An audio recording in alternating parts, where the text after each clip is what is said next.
밑밥 강의 총 3회 중에서 오늘 두 번째 시간인데요. 원래 오늘 그 감성돔 밑밥을 먼저 설명하고 다음 시간에 뱅에돔 밑밥에 대해서 이야기하려고 했는데, 아무래도 지금이 뱅에돔 시즌이다 보니까 뱅에돔 편을 먼저 해달라는 요청이 많아서 뱅에돔 밑밥 사용법부터 오늘 설명하도록 하겠습니다.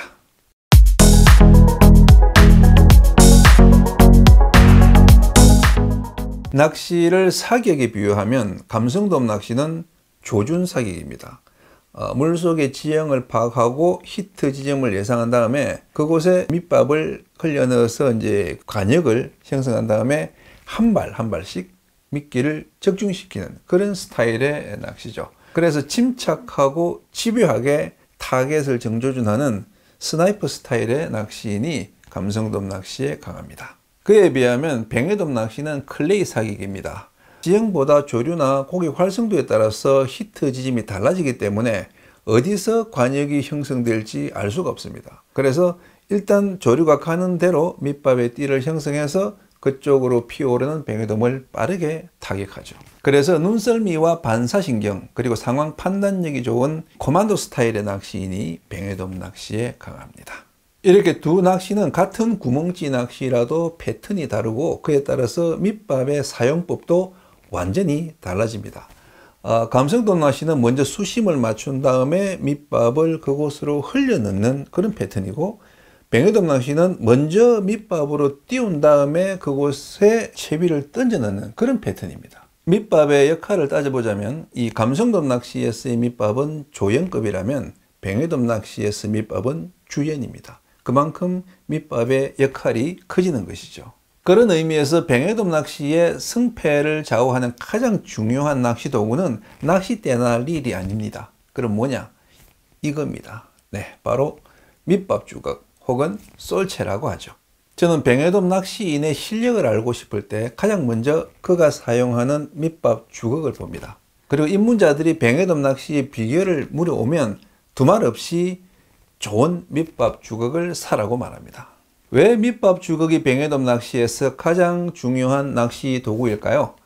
밑밥을 정확한 위치, 정확한 타이밍에 던져 넣지 못하면 뱅에돔의 입질을 받을 수 없기 때문입니다.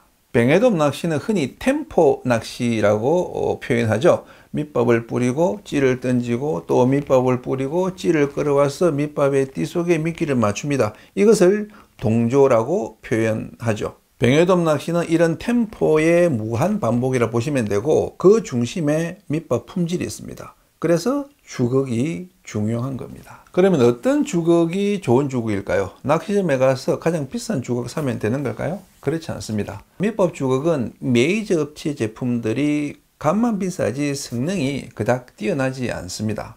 제가 추천하고 싶은 제품은 바로 이제 이런 형태인데요. 소재나 길이, 무게, 밸런스를 감안할 때 가장 이상적인 주걱이라고 생각해서 지금 제가 보여드리는 겁니다. 이 주걱의 최대 장점은 가볍다는 겁니다. 무게가 40g 밖에 안 돼요. 그래서 하루 종일 밑밥을 던져도 이 손목에 무리가 오지 않습니다.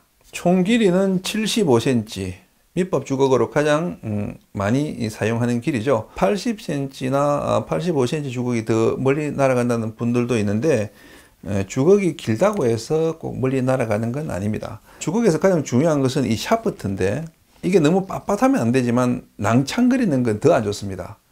힘을 줘서 이렇게 이제 휘었을 때 이 정도 휘어지는 게 정확성이 높고 또 멀리 날릴 수가 있습니다.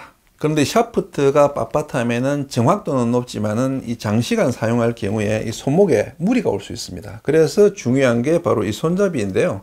이 손잡이의 재료는 이런 그 천연 코르크나 또는 합성 코르크, EVA처럼 가볍고 폭신폭신한 그런 소재가 좋습니다. 반면에 뭐 나무나 플라스틱 또 뭐 대나무 뿌리처럼 무겁고 딱딱한 소재는 안 좋습니다. 그리고 세 번째로 중요한 게 바로 이 컵인데요. 뱅에돔 주걱의 컵은 작아야 됩니다.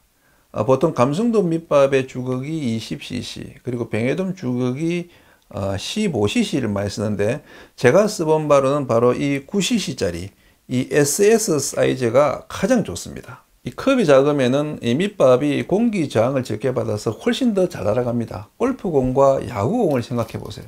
그리고 이제 이 컵이 작으면은 아무래도 이제 이 던질 때 피로감이 덜하게 되고 또 적은 양의 밑밥으로도 오래 품질할 수 있기 때문에 훨씬 경제적입니다. 지금 시중에 판매되는 주걱 중에서 뱅에돔 낚시용으로 쓰려면 적어도 5만 원 이상의 제품을 추천합니다. 초보자분들은 이 주걱의 중요성을 모르기 때문에 생각지도 않은 장비에 많은 돈을 투자한다는 게 느끼지 않겠지만 이왕 뱅에돔 낚시를 하기로 마음먹었으면 꼭 제대로 된 주걱을 사서 시작하시기 바랍니다. 그러면은 이미 60% 이상의 확률을 깔고 시작하는 겁니다. 뱅에돔 밑밥의 배합 비율은 지역별로 좀 차이를 보입니다. 제주도와 원도권에서는 크릴을 많이 썼고 빵가루보다 지버재를 많이 쓰지만 또 동해안과 남해 내만에서는 크릴을 적게 썼고 지버재보다 빵가루를 많이 사용합니다. 이렇게 내만과 외해의 밑밥 배합이 다른 이유는 잡어의 양이 다르기 때문입니다. 잡어들은 이 크릴 같은 동물성 밑밥에 잘 꼬이기 때문에 잡어가 많은 곳에서는 크릴의 양을 줄이고 대신에 지버재나 빵가루의 이 비율을 좀 늘려줍니다. 지역적으로 보면은 이 남해안보다 동해안 쪽에 잡어가 많고 또 남해라도 전라도보다 경상도 쪽에 잡어가 많고 경상도라도 외해보다는 내만에 그 잡어가 많습니다. 한편 지역 차이 외에 계절적 차이도 있습니다. 여름과 가을에는 뱅에돔이 잘 뜨기 때문에 부상도가 높은 이 빵가루를 많이 사용하고 또 겨울과 봄에는 뱅에돔들이 잘 안 뜨기 때문에 그때는 빵가루보다 비중이 좀 더 높은 이 지버재를 써서 약간 깔아앉혀 줍니다. 크릴의 비율은 저수온기에는 높이고 고수온기에는 낮춥니다.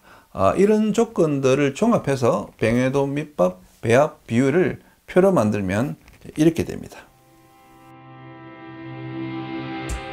하지만 제가 꼭 말씀드리고 싶은 것은 이 잡어성화가 극심한 상황이 아니라면 크릴을 포기하지 말라는 겁니다. 지버재나 이 빵가루는 결코 크릴의 지버력을 따라갈 수가 없습니다.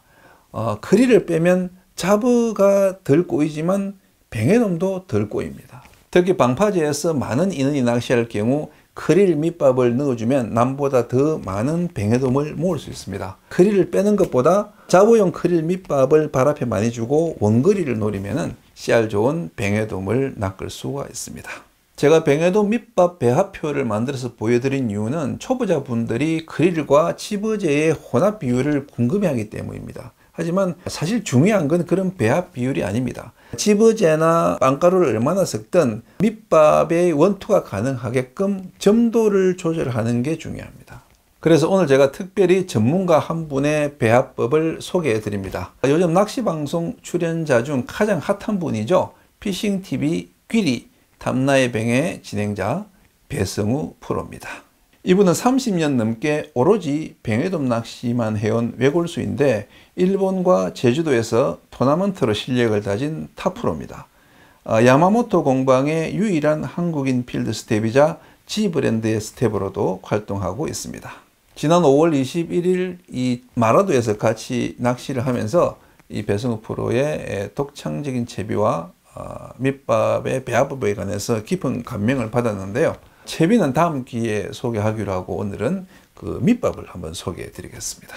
배성우 프로의 배합법을 한마디로 축약하면 물 없이 크릴과 지버재를 치대는 반죽입니다.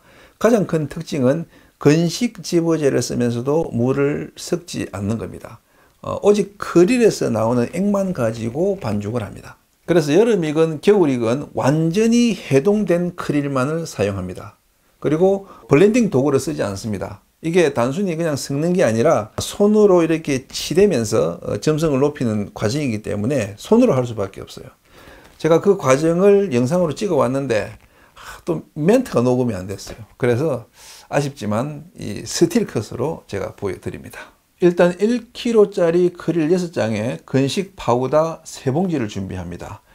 크릴 양에 비해서 지버재 양이 너무 많은 것 아닌가 싶었지만 5분 정도 치대면서 비비니까 정말 물 없이도 반죽이 되더군요. 이렇게 완성된 밑밥은 점도가 대단히 높아서 주걱으로 떠서 던지면 50m 이상 날아갔습니다. 그러면서도 수면에 닿으면 확 퍼지면서 이제 확산되는데, 그 이유는 물을 안 섞은 만큼 이 바닷물을 빨리 빨아들이기 때문입니다. 잉어 떡밥 낚시 해본 분들은 쉽게 아마 이해하실 겁니다. 물을 적게 섞어서 뭉치면은 이 떡밥이 돌처럼 단단해져서 멀리 날아가지만 또 물속에서는 빨리 물을 흡수해서 이제 금방 풀어지는 거죠. 배승우 프로는 이제 이렇게 만든 밑밥을 가지고 40m, 50m 거리에 던진 그 찌에 정확히 밑밥을 맞추는 초장타 낚시를 구사했습니다. 뱅에돔 낚시는 밑밥이 51%다. 정확히 던질 수 없는 밑밥은 무용지물이다. 뱅에돔 낚시 입문자들이 귀담아 들었으면 하는 배승우 프로의 밑밥 철학이었습니다.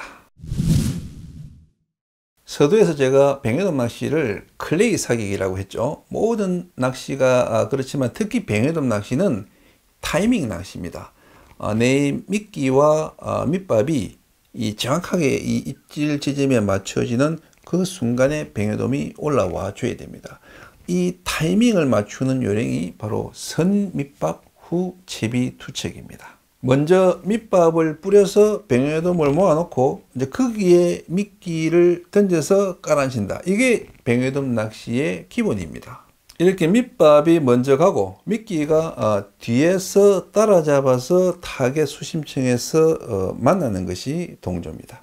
찌보다 밑밥을 먼저 던지는 이유는 두 가지입니다. 밑밥의 하강 속도가 미끼보다 느리기 때문에 먼저 밑밥을 던져서 충분히 깔아앉힌 다음에 그 미끼를 투입해서 타이밍을 맞추는 겁니다. 둘째, 밑밥은 한번 던지면은 이 탄착점을 바꿀 수 없지만은 찌는 일단 던진 다음에 이렇게 이제 당겨서 위치를 조절할 수 있기 때문에 먼저 밑밥을 던지고 나중에 찌를 던져서 이렇게 이제 당겨서 위치를 맞추는 거죠.